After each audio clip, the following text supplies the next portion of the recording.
Energy usage in our building accounts for more than 60% of total building energy consumption, while the major part of this amount is devoted to ventilation.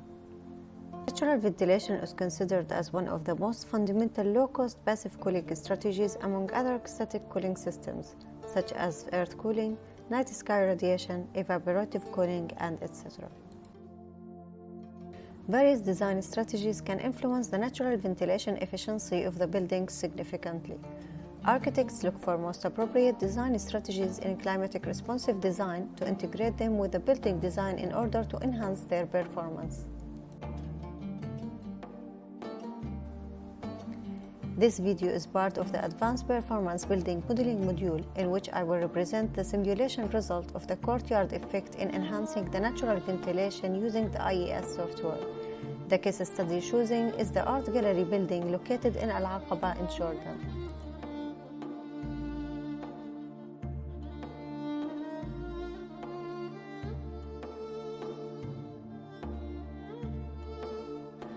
Courtyard generally refers to an open space in a building surrounded by rooms or walls and whose primary purpose is to bring light and air to the spaces which surround it. The courtyard works as a modifier of the microclimate and acts as a heat sink and cold air storage.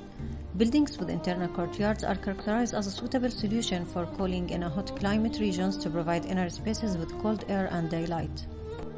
It consists of three main periods. During the first one, the cool night air sinks into the courtyard and flows to the surrounding rooms, and therefore the spaces and the surfaces are cooled until noontime. The second period starts at noon, when the sun strikes the floor of the courtyard directly and temperature of air inside the course space starts increasing gradually. The last period starts when the courtyard and the surrounding rooms get warmer, and all cool air leaks out, which prepares the system for a new cycle in the next day. To investigate courtyard effect, our gallery building that commensurate with the present era and yet reflect the national identity has been designed. The use of transitional spaces around courtyards like galleries and balconies promoted in order to avoid direct solar radiation and brusque changes in radiant temperature and daylight values. The city selected to conduct the study is Aqaba, which is the only coastal city in Jordan and the largest and most populous city on the Gulf of Aqaba, situated in the southernmost Jordan, and it's the administrative center of the Aqaba Governorate. It covers an area of 375 square kilometers. Regarding to the climate conditions, Jordan is considered a hot, dry climate region. The average annual maximum temperature is 31 degrees Celsius and the average annual minimum temperature is 18 degrees Celsius. By observing the difference between dry bulb and wet bulb temperature, it's revealed that climate is dry on average. January is the most humid and May is the least humid month. The prevailing winds throughout the country are westerly to southwesterly, but spells of hot, dry, dusty winds blowing from the southeast of the Arabian Peninsula frequently occur and bring the country its most uncomfortable weather. The Green Building and Rating System for Jordan is reference to Jordan's building code as the computer requirements and the international green rating systems such as LEED and BREEAM and many more. According to the last update, which was implemented in January 2020, number of codes and manuals have been prepared to cover technical requirements for energy in the construction sector in Jordan, that include thermal insulation code and manuals and the natural ventilation code. The first step in designing a natural ventilation system is to determine the airflow quantities necessary to satisfy the required indoor air quality and thermal comfort criteria.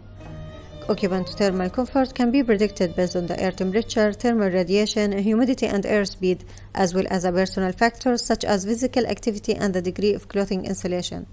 The optimal operative temperature can be found by multiplying the running mean external temperature by 0.3 and adding 18.8. The generally held view of the CO2 level should not exceed 600 parts per million. The predicted percentage of dissatisfied index provided an estimate of how many occupants in a space would feel dissatisfied by thermal condition is proposed to be less than 10 in this project. However, the predicted mean vote have a range between -0.5 and +0.5. IES simulation starts by assigning the location and weather data of the project, followed up by defining the construction template considering the minimum building code requirement. The daily and weekly and annual profile has been assigned considering the occupancy, lighting and blockings, heating and cooling of the building. The thermal template and the internal heat gain and the inflation rates were assigned.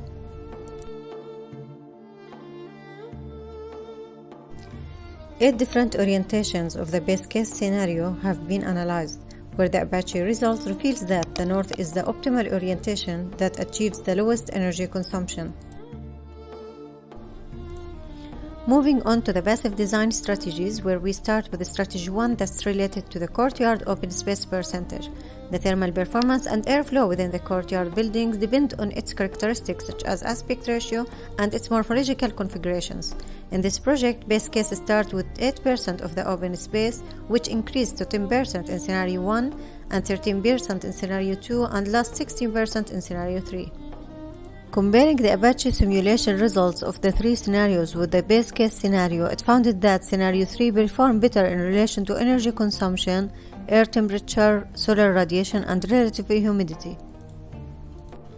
14 August was selected for the simulation as it is the hottest date. Looking at the CFD simulation result, it's found that scenario 3 performed better in regards to internal temperature. However, velocity range is higher in scenario 2 and the pressure range is higher in scenario 2. The predicted mean vote is performed better in scenario 3.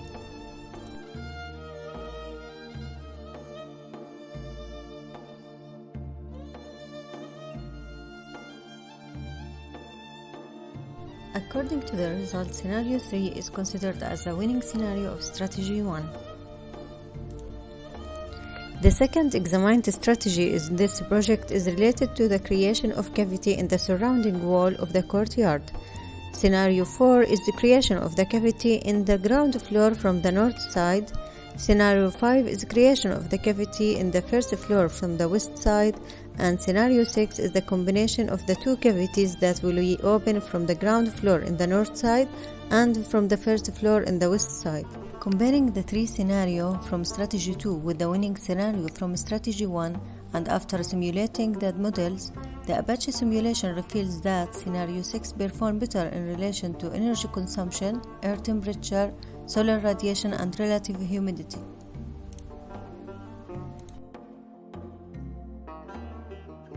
The CFD simulation analysis of the internal condition reflected that Scenario 6 performed better in regards to internal velocity, temperature, predicted mean vote, and pressure.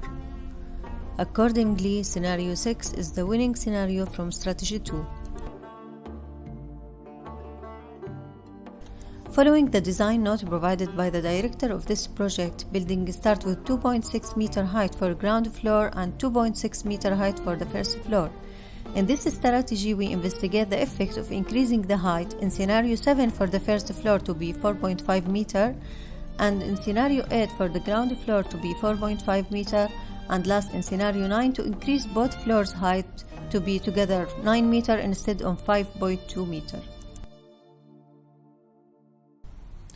The Apache simulation reveals an enhancement in energy consumption among other three scenarios, and to be the best in Scenario 9, and while comparing this strategy scenario with the winning scenario of Strategy 2. In addition, the air temperature is enhanced in Scenario 9 and the relative humidity. However, the solar heat gain is not the best in Scenario 9. From the CFD simulation, it's found that Scenario 9 performed better in relation to internal velocity and temperature, predicted mean vote, and pressure.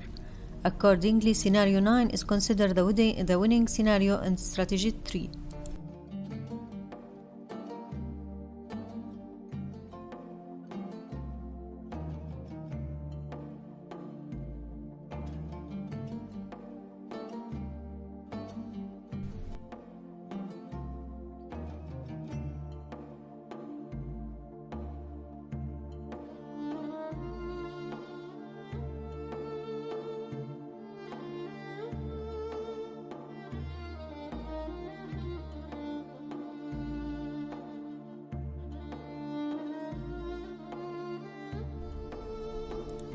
The last part of this video is about the building management system.